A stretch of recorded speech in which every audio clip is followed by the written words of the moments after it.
Australia versus England का चौथा ODI भी खत्म हो चुका है और सीरीज अभी भी ओपन है। इंग्लैंड ने आज ऑस्ट्रेलिया को धोया है। हमने पहला मैच देखा था कि जिसमें ऐसा लगा कि ऑस्ट्रेलिया ने बिल्कुल ही साइड में कर दिया और जिस तरह उन्होंने चेस किया था। सो आज जिस तरह से इन्होंने टोटल पहले इनिंग में बनाया है 312 रन बनाए हैं 50 ओवर्स में नहीं 39 ओवर्स में। सो आई थिंक बहुत ठीक तरह से धोया। पहले डकिट ने 63 किया, उसके बाद हैरी ब्रूक ने आके 87 किया 58 बॉलों पे 150 का स्ट्राइक रेट। उसके बाद जिमी स्मिथ ने आके 39 किया 28 बॉलों पे। उसके बाद लिविंगस्टन ने आके 62 किया 27 बॉलों पे 7 छक्के उसने लगाए 230 का स्ट्राइक रेट उसका। सो थप्पड़ मारे हैं आज ऑस्ट्रेलिया को इंग्लैंड ने और सीरीज ओपन है 2-2 से बराबर है। एक मैच रह गया, जो जीतेगा वो सीरीज जीत जाएगा। सो 39 ओवर का मैच था। इंग्लैंड ने पहले बैटिंग की, फिल सार्ट ने 22 किया, डकिट ने 63 किया, विल जैक्स ने 10 किया, हैरी ब्रूक ने 87 किया। ये बंदा जब से कैप्टन बना ना, ये हर मैच में इसका कोई ना कोई इम्पैक्ट होता है मैच पे।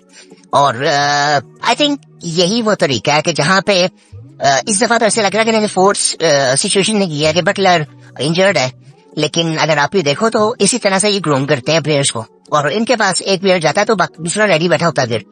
और जिस तरह से वो कप्तानी भी कर रहा है, अब कप्तानी का ना इन टीमों में कोई इतना ज्यादा रोल आता नहीं है क्योंकि ये इमोशनल इनके फैसले होते नहीं है, लॉजिकल फैसले हैं, बेसिक चीजें आपने करनी है। सो वो जब होती है ना ये तो फिर कोई इतना वो आता नहीं है कि कप्तानी की बेसिक्स ठीक होनी चाहिए, कुछ नहीं ऐसा होता। ये मिल के सभी फैसले करते हैं। मैंने पहले भी कई दफा बात की है कि ऑस्ट्रेलिया के किसी बंदे ने आईपीएल के किसी प्लेयर को कहा था कि उसने पूछा कि आप लोग, आपका माइंडसेट क्या होता है, क्या करते हो आप लोग? उन्होंने कहा हम ना बैटिंग चले जाते हैं ना तो हम बैट्समैनों की सिर्फ मीटिंग होती है और हम बात करते हैं कि हमने 400 किस तरह से करना है ओडीआई में। इसी तरह बॉलर्स की अलग मीटिंग होती है, बॉलर्स आपस में बात करते हैं कि हमने मैच जितवाना कैसे है बॉलिंग से। सो ये सब आपस में ये चीजें करते हैं। इसी तरह मैंने ये पिछले आई थिंक जब लास्ट प्रेस कॉन्फ्रेंस हुई थी मोहम्मद रिजवान की, उसने भी ये सेम बात की थी और मुझे अच्छा लगा कि पाकिस्तान में भी ये चीजें हो रही हैं कि बैट्समैन खुद डिस्कस करते हैं कि हमने मैच किस तरह जिताना है, हमने जिम्मेदारी लेके किस तरह लेके चलना है मैच को, और बॉलर्स अपना करते हैं। कोई कप्तान नहीं, कोई कुछ नहीं, सब अपनी अपनी जगह पे कप्तान होते हैं अपने। सबको पता होना चाहिए, हर बॉलर को पता होना चाहिए मेरी फील्डिंग क्या होनी चाहिए, किस सिचुएशन में क्या फील्डिंग होनी चाहिए, मैंने क्या बॉल करना है, सबको पता होना चाहिए। इसी तरह बैट्समैन को हर सिचुएशन में खेलना आना चाहिए। आज के दौर में ये बातें फजूल है कि जी मैं इस नंबर पे खेल सकता हूँ, इस नंबर पे नहीं खेल सकता और मैं तो इस सिचुएशन का बैट्समैन ही नहीं हूँ। ये बातें हमारे यहाँ पे अभी भी होती है जो कि फजूल है। इनके मैचेस देख के ये सब चीजें ना नॉनसेंस लगती हैं और वैसे भी आजकल मुझे लगता है बातें करनी नहीं चाहिए। जिस तरह से हर चीज इतनी तेज है, सिर्फ क्रिकेट की बात ना करें, अब हर चीज हमारे स्पैन्स बहुत कम है। इंटरेस्टिंग मैच होगा तो हम देखेंगे, नहीं होगा तो बंद कर देंगे लोग। सबको चौके छक्के चाहिए, सबको अच्छी बॉलिंग चाहिए, क्वालिटी बॉलिंग चाहिए, जो कि अब इस सीजन में उस तरह से नजर आती नहीं है। सो खैर ये जिस तरह से मैच ये हुआ है 312 रन बने। पहले तो मैंने पहली नहीं देखी, उसके बाद जब मैंने 312 रन देखे मैं कहा यार 50 ओवर्स में शायद कोई चांस बन सकता है। फिर जब दूसरी इनिंग खत्म हुई तो मैंने देखा कि यार ये 39 ओवर का मैच था। तो फिर मैंने हाइलाइट्स दोबारा देखी और फिर जिस तरह मारा था ब्रूक ने भी, लिविंगस्टन ने भी, डकेट ऊपर से जिस तरह से बैटिंग कर रहा है वो लगता ही नहीं है। अच्छा इनका नहीं, गौरव का नहीं ये चीज होती कि आजकल ये फॉर्म में नहीं है। ये हमारे यहाँ पे बातें हैं और हमारे यहाँ पे चीजें होती हैं कि आजकल वो बंदा फॉर्म में नहीं है, आजकल वो बंदा फॉर्म में नहीं है। इनमें नहीं होती। ये गेम को गेम की तरह खेलते हैं और एंजॉय करते हैं। इनमें कई ऐसे प्लेयर्स हैं, रिसेंटली आपने देखे होंगे, आई थिंक एक मलान था, डेविड मलान, वो 5-6 साल खेल के गया इंग्लैंड से, तो उसने रिटायरमेंट ले ली है क्योंकि उसकी एज हो गई थी, खत्म बात। कोई उसने दिल पे नहीं ली, कोई इमोशनल फैसला नहीं था उसका। उसने जब रिटायर हुआ उसने कहा जी मैंने जितनी खेलनी थी मैंने खेल ली है, खत्म बात। और वो भी आई थिंक वो पीएसएल में उसने परफॉर्म किया था तो वो लाइमलाइट में आया था, फिर वो इंग्लैंड टीम में आया था बाद में इस तरह, और वो बहुत लेट खेला था इंग्लैंड से। सो हमारे यहाँ पे अभी भी वो इमोशनल फैसले होते हैं। मैं वो नहीं कहूंगा कि पूरी तरह से गलत है, लेकिन आई थिंक मुझे लगता है कि गेम को गेम की तरह लेना चाहिए, जो कि आई थिंक रियलिटी में पॉसिबल लगता नहीं है अभी। और उसके अलावा इन्होंने 312 रन किए। उसके बाद क्या कहते हैं, ऑस्ट्रेलिया की तरफ से जो बॉलिंग थी वो जैम्पा ने 2 आउट किए और उसको मार अच्छी खासी पड़ी। 8 ओवर में 66 रन पड़े उसको। उसके बाद स्टार को 70 रन पड़े 8 ओवर में। स्टार काफी ओवर था, लिविंगस्टन ने उसको चंगी तरह धोया। और उसके बाद हेजलवुड को भी 40 पड़े 8 ओवर में। इसकी डिसीजन बॉलिंग थी, एक मेडन भी था इसका।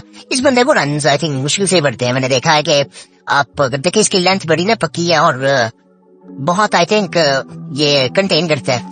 उसके बाद शॉन एबर्ट है, उसने 62 खाए 7 ओवरों में। उसके बाद मिचेल मार्श ने 27 खाए 4 ओवरों में, 1 आउट भी किया उसने। ज़ेबा ने भी 2 आउट किए, 66 रन खाए 8 ओवर में। ग्लेन मैक्सवेल ने 30 रन खाए 3 ओवरों में, 1 आउट किया। मार्नस लबुशेन ने 10 रन खाए, 1 ही ओवर किया उसने। और इस तरह से मैंने वो आखिरी ओवर्स को देखा, स्टार का उसको चुबेरे थप्पड़ मारे हैं उसने लिविंगस्टन ने। और उसके बाद जब ऑस्ट्रेलिया की बैटिंग आई तो इनका स्टार्ट अच्छा हुआ था। मिचेल मार्श और ट्रेविस हेड ने ओपन किया और मिचेल मार्श ने 28 किए और ट्रेविस हेड ने 34 किए 23 बॉलों पे। सो इनका स्टार्ट अच्छा हो गया था। बाद में फिर इनका कोलैप्स हुआ। कोलैप्स वर्ड जो है ना, ये मुझे इनके लिए यूज करना अच्छा नहीं लगता, क्योंकि अगला मैच में इन्होंने वापस खुद ही आ जाना है। आपको अगला मैच में लगेगा नहीं कि पिछले मैच में ऐसे आउट हुए थे। सो ये इनमें फर्क है। वो आज उन्होंने गेम उसी तरह से खेल लिया, अगले मैच में फिर कम बैक कर लेंगे। कोई ऐसी बात नहीं है। वो कोलैप्स ये वाले वर्ड ना हमारे लिए यूज किए जा सकते हैं, हमारे रीजन के लिए, ये इनके लिए ऐसा कुछ भी नहीं है। यार उसके बाद स्मिथ भी आउट हो गया, इंग्लिश भी आउट हो गया और लबुशेन भी आउट हो गया जल्दी। और कैरी ने 13 किए, वो भी। फिर मैक्सवेल भी आउट हो गया, एबर्ट भी आउट हो गया 10 पे। स्टार्क फिर ज़ेम्पा हेजलवुड सब आउट हो गए। 126 पे ऑल आउट हो गई टीम 24 आवर्स में। अब अगर बॉलिंग लाइनअप की बात करें तो मैथ्यू पॉट्स ने 4 आउट किए, 8 ओवर्स में 38 रन दिए। और ट्रेंट ने 2 आउट किए, कार्स ने 3 आउट किए और आदिल रशीद ने 1 आउट किया। वो बड़ी इजीली वो जीत गए थे, क्योंकि आई थिंक स्कोर बहुत ज्यादा उन्होंने कर दिया था।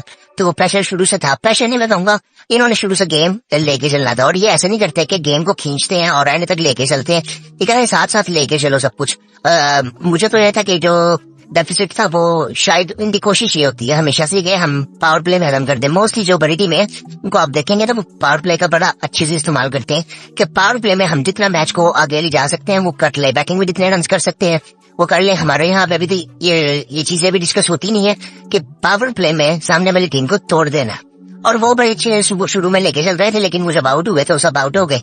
और बाकी सब बातें आई थिंक मुझे लग नहीं रहा कि मैं इस पर इतनी ज्यादा बात कर सकता हूँ, क्योंकि वही सेम बातें हैं। इनमें आप कोई इमोशनल बातें इनके मैचेस पे कर ही नहीं सकते कि क्या वो फलाना बंदा ये था वो ये था, ऐसी कोई बातें नहीं हम कर सकते। ये बड़े लॉजिकल से मैचेस होते हैं और मजा आता है इनको देखने का।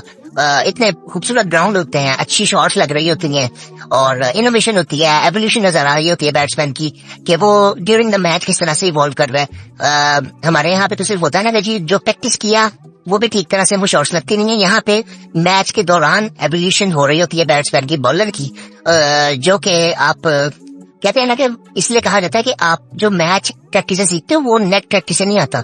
ये काफी चीजें ऐसी होती हैं। आज हैरी ब्रूक ने कुछ एक शॉट्स ऐसी मारी जो कि आई थिंक वो नेट पे आई थिंक उसने प्रैक्टिस नहीं की होंगी, वो यहाँ पे लगी और वो उसकी एवोल्यूशन थी बैटिंग की, जो कि मतलब यहाँ पे नजर आए। इसी तरह कोहली ने एक शॉट जो मारा था हारिस रऊफ को वर्ल्ड कप में, अब वो भी वो आई डोंट थिंक सो कि वो उसने खुद भी कहा था कि यार ये एक दफा शॉट मैंने मार दी है, ये शायद मुझसे वो दोबारा ना लगे। तो वो ऐसा शॉट था। हालांकि एक दो बैट्समैनों को मैंने देखा कि उन्होंने भी वो मारा था शॉट, लेकिन ये ऐसी शॉट्स कुछ होती नहीं जो कि ना फ्लो में निकल जाती हैं, लग जाती हैं शॉटें। और बॉलिंग में भी इस तरह से होता है, फील्डिंग में बहुत ज्यादा इस तरह से होता है। फील्डिंग में आप कह सकते हो कि प्रैक्टिस का कुछ हाथ होता है, लेकिन कई चीजें ऐसी होती हैं जो कि उस रियल टाइम में एकदम हो जाती हैं। आई थिंक ये एवोल्यूशन जिस तरह से इन दो कंट्रीज में होती है ना, इंडिया में भी होती है, काफी हद तक बेहतर हो गई है क्योंकि उनका सिस्टम भी काफी स्ट्रांग है। लेकिन अगर इन दो कंट्रीज की बात करें, साउथ अफ्रीका भी, न्यूजीलैंड भी, इनमें मैं ये चीज कह सकता हूँ कि एथलेटिज्म जो जिस तरह से ये इनकी जेनेटिक्स होती हैं स्ट्रांग के स्पोर्ट्स इनका लाइफस्टाइल का हिस्सा है। इनमें वो चीजें सारा कुछ ऑटोमेटिकली आ जाती हैं। इनमें ये नहीं है कि वो एक्सपोर्ट शुरू से खेलना शुरू करते हैं और बाद में फिर वही बन जाते हैं, ऐसा कुछ भी नहीं है। ये शुरू से हर स्पोर्ट्स खेल रहे होते हैं और बाद में फिर अपने ही एक्सपोर्ट्स चूज करते हैं जो कि प्रोफेशनल लेवल पे खेलते हैं। तो फिर उसमें वो सब कुछ नजर आता है। हमारे यहाँ पे तो ये होता है ना कि अब पाकिस्तान की अगर बात करें तो सिर्फ क्रिकेट के अलावा कुछ होता ही नहीं है।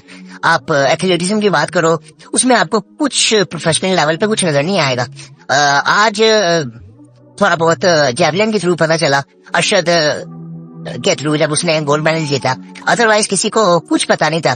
इससे पहले भी पिछले साल बात हुई थी जब वो सिल्वर जीता था, तब ये बातें शुरू हुई थी, लेकिन अब थोड़ा सा लोग उस तरफ रुझान नहीं मैं कहूंगा, लेकिन थोड़ा सा फोकस इस तरफ गया है। लेकिन ये टाइम की बात है, क्योंकि उसकी एडवर्टाइजमेंट इस वक्त बहुत ज्यादा है, हर कंपनी उसको अपनी एड में चाह रही है, वो इस वजह से ये चीजें हो रही हैं। कुछ टाइम बाद ये चीजें समझ नजर भी नहीं आएंगी आपको मीडिया पे। सो इसलिए हम लोग हमारे यहाँ पे सिस्टम बनना बड़ा जरूरी है, जो कि किसी चीज का भी नहीं है। अगर आप क्रिकेट को भी देखते हो, वो इस तरह से चल रहा है कि अवाम का पैशन बहुत ज्यादा है, अवाम डिमांड करती है, सो इसीलिए वो चीजें चलती रहती हैं, वरना सिस्टम ओवरऑल कुछ भी नहीं है। आजकल भी जिस तरह की फजूल चीजें होती हैं वो हम सब जानते हैं। पीसीबी का जो भी उनकी सूरत हाल है वो सबके सामने है। अभी ये हरकतें देखें इनकी, ये फखर जमान ने अभी रिसेंटली बताया था उस मीटिंग में कि वो उस्मान वाला के बारे में, ये सारी चीजें अभी भी होती हैं। इस दौर में भी ये चीजें होती हैं, तो हम लोग तरक्की कहां से करेंगे? कि ये बड़ी छोटी छोटी चीजें हैं। ये आई थिंक इन चीजों को मैं समझता हूँ कि आपको जब आप काम कर रहे होते हो तो आपको टाइम भी कैसे मिलता है, ये इस तरह की चीजें जब होती हैं। और ये तो बड़ी छोटी सी चीज है कि यहाँ पे आपको ये सामने उसने बोल दिया, ये इस तरह की बहुत सी चीजें बेसिक में होती होंगी। और जो स्पोर्ट्स जो कि मीडिया पे जिनकी बात नहीं होती, उनमें तो फिर छोड़ ही दो ना आप, इदारे तो बने हुए हैं, लेकिन वहां पे जिस लेवल की चीजें होती हैं वो बहुत आगे की बात है। इसी तरह क्रिकेट में आप जब नीचे लेवल पे आते हो तो फिर उसमें भी ऐसे ही है कि बहुत अनप्रोफेशनलिज्म है, कुछ नहीं पता आपको, कोई सिस्टम नहीं है, सब कुछ चल रहा है। सो ये सारी चीजें होती हैं। सो इनके मैचेस देखे ना हम सिर्फ डिसअपॉइंट खुद को कर सकते हैं कि जी वो प्लेयर्स को देख के नहीं, मतलब मुझे कभी ऐसा नहीं लगा कि हमारी क्वालिटी किसी तरह से कम है। मुझे ऐसा लगता है कि हम वही बात आ जाती है कि मैंने पहले भी ये बात की थी कि हम ना कोई भी चीज आप सिर्फ क्रिकेट के प्रोफेशन में ना देखें, हम खुद को ना 0 to 1 पे जब आप जाते हो ना, उस लेवल में बेहतर बहुत ज्यादा कर लेते हैं, लेकिन वो 1 से आगे नहीं हम अपने आप को बेहतर करते। वो एवोल्यूशन होती है ना, ये आपको पाकिस्तान के हर डिपार्टमेंट में, हर इंडस्ट्री में ये चीज नजर आएगी कि हम 0 to 1 इंट्रोड्यूस चीज को बड़ा बेहतर करते हैं। आपको टैलेंट एकदम नजर आ जाएगा, रॉ टैलेंट पॉलिश नहीं हुआ होगा, तो फिर वो बाद में वापस जाएगा। इसी तरह किसी इंडस्ट्री में भी आप देख लें, हमारी कोई भी कंपनी क्यों भी यहाँ पे $1 बिलियन कंपनी क्यों नहीं बनती, उसकी वजह यही है कि हम इंट्रोड्यूस बड़ा अच्छा करते हैं, उसके बाद हमें कुछ बनाना ही नहीं आता। सो ये सारी ऐसी चीजें एज ए कॉम इसमें हमारी आई थिंक इसमें हम कुछ कर नहीं सके। और ये सिर्फ एक चीज की बात नहीं है, वो ये बड़ी सिंपल सी चीज है कि हमारी जो रिफ्लेक्शन है ना, वो हमारे हर चीज में हमें नजर आती है। कोई भी काम हम किसी भी लेवल पे कर रहे हो तो वो रिफ्लेक्शन हमें नजर आ रही होती है कि जो हमारे एक्शंस है, जो हमारी सोच है, जो हमारा माइंडसेट है। मैं हमेशा कहता हूँ कि हम लोग ना हमारा माइंडसेट जो है ना वो करप्ट हो चुका हुआ है, कि हम जो नेचुरली भी बंदा सोचते हैं ना, वो नेचुरली भी हम उल्टा सोचते हैं। वो इतना करप्ट हो चुका हुआ है कि हमें चीजें ना वो ठीक लगती हैं, गलत चीजें ठीक लगती हैं। तो आई थिंक ये वैसी अभी चीजें चलती रहती हैं। अब इस पे हम कितनी बात कर सकते हैं आई थिंक। फिर वही बात वहां पे चली गई है, इंग्लैंड वर्सेस ऑस्ट्रेलिया का मैच था, और ये इतना इनको देख के कई दफा इतना मजा आता है ना, तो वो ऐसे लगता है कि यार ये हमारे यहाँ पे भी होना चाहिए। लेकिन मुझे उम्मीद है कि हम बेहतर तो होंगे क्रिकेट में।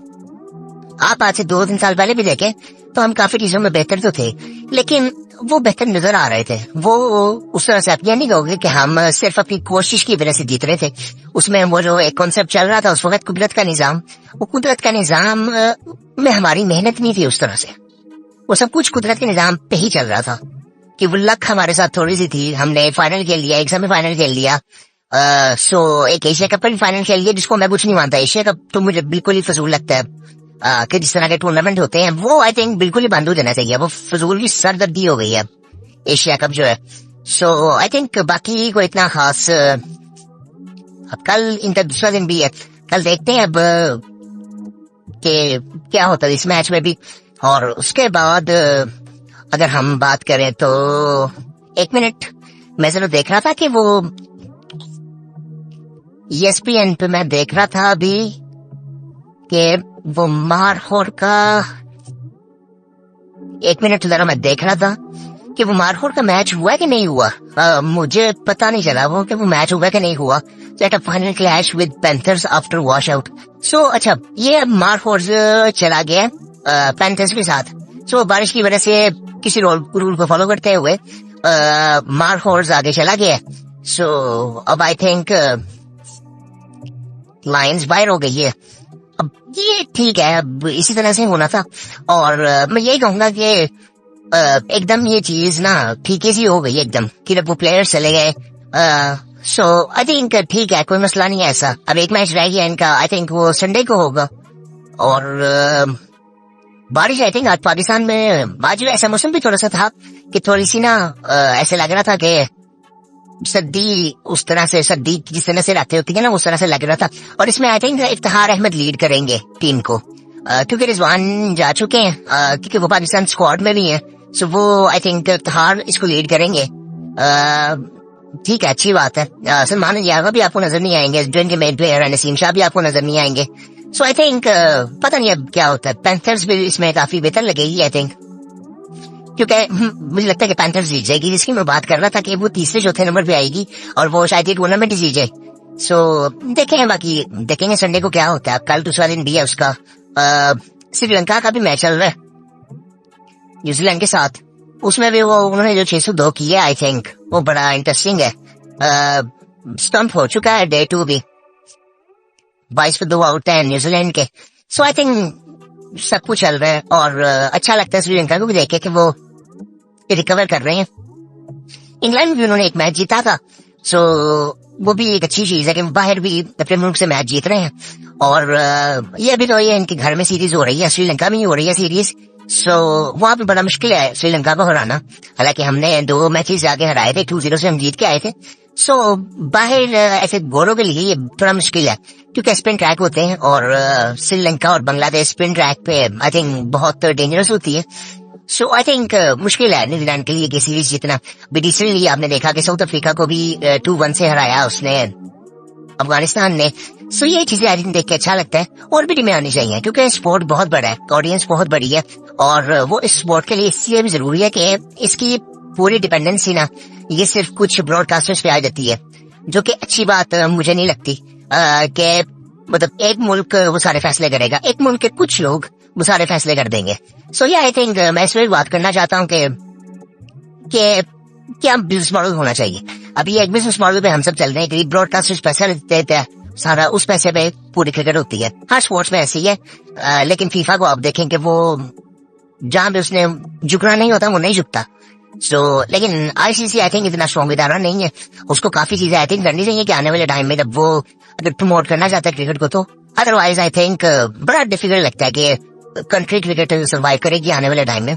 बाकी इंशाल्लाह फिर मुलाकात होगी आपसे।